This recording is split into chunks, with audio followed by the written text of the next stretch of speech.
Once, in the woods, a leaf came slowly spinning down from the bare branches right in front of me.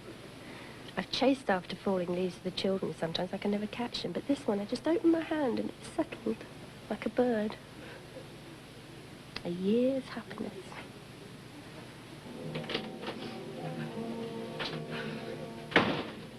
Hello? It's only me. I've been sitting in that damned hospital with the Swain boy for nearly 2 hours.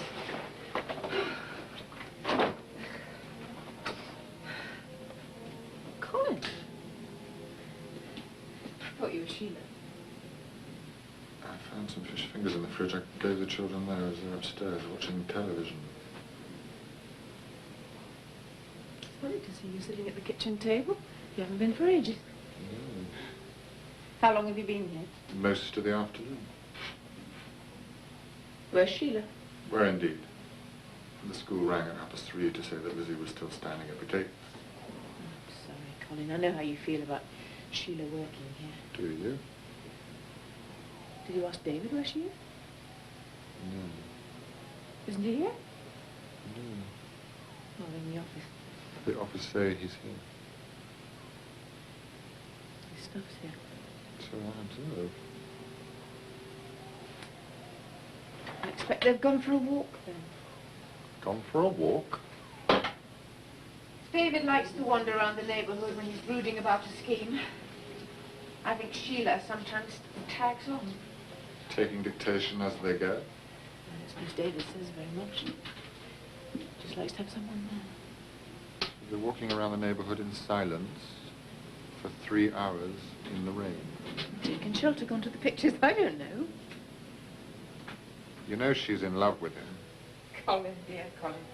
Not news to you, I'm sure. News, yes, that's right. That's exactly what it is. News.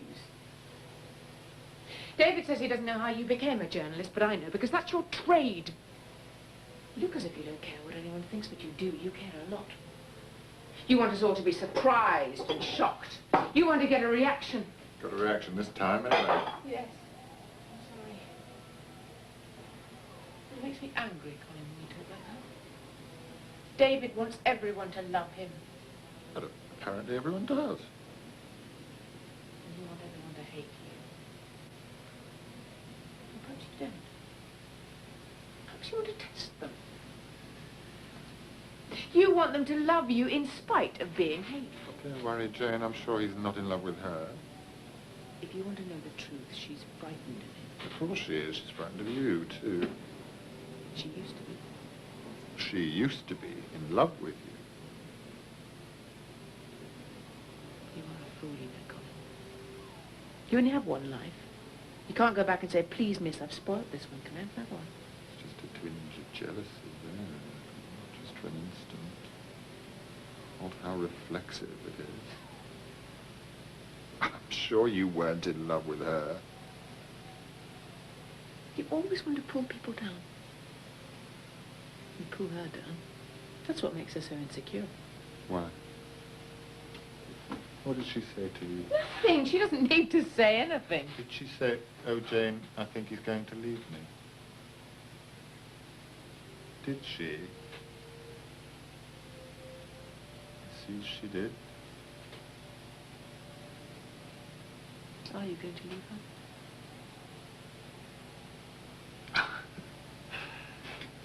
Jade, I have to laugh sometimes when I think of you going down to Pursuto land and helping people. I can't imagine what you make of the Pursutos. You don't seem to understand the simple, everyday folk across the street. You haven't grasped one basic, general principle, that other people's lives are at least as complicated as your own. You haven't answered my question. I am answering it. Sheila and I have been through all this business before, you see. The falling in love, the running across the road, the help me, the I'm going mad, the oh God, he's going to leave me. Last time it was a couple of music teachers. This is when we were living in that flat before you kindly found us She started with Mrs. Got Mrs. driving her everywhere, giving her meals, looking after the baby. Then she announced that she wanted to take up singing. Mrs. taught singing. Give her an interest, take her out of herself. So for 6 months, she had singing lessons. Practiced, too, an hour a day, without fail. Have you heard Sheila singing? And she said she wanted to learn the oboe. Mr. taught the oboe. And she would have done it, Jane. She would have practiced the oboe. Poor Sheila. She's tone deaf. So you stopped her? I had a word with Mrs.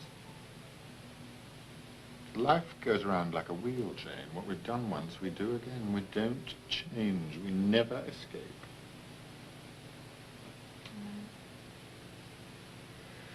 She may not be good at music, but she's good at helping David and me. So that's a change from last time. Good, is she? What? Efficient? Well organised? I don't know what we'd do without her. Ah. I can believe that, as a matter of fact. How absurd things are. I hope she'll go on working here. So that's another change from last time.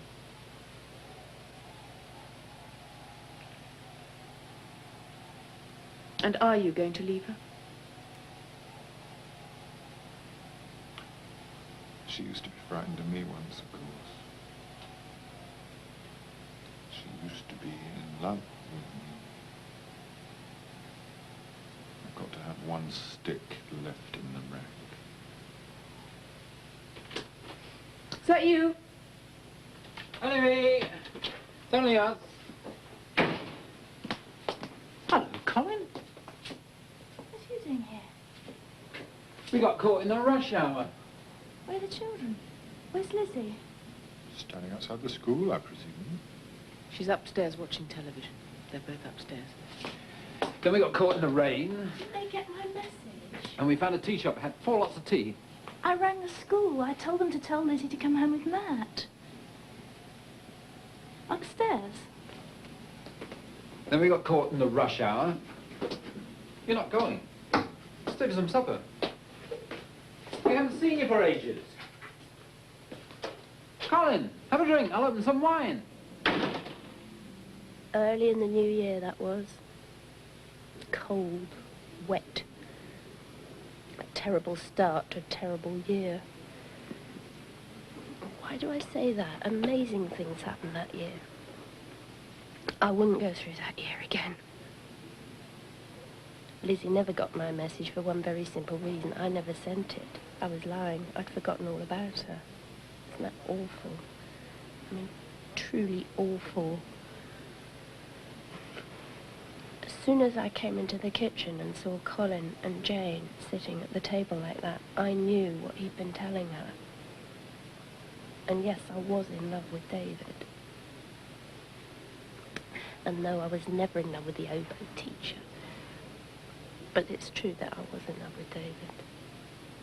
And that it was absurd. Now the words have been said, now the thoughts have been thought. Absurd and painful and humiliating. Because David certainly wasn't in love with me. Why should he have been? Nobody's ever been in love with me. Except for Colin for 3 months by that lake in Switzerland. And 1 month back in London afterwards. I don't really know what David thought about me.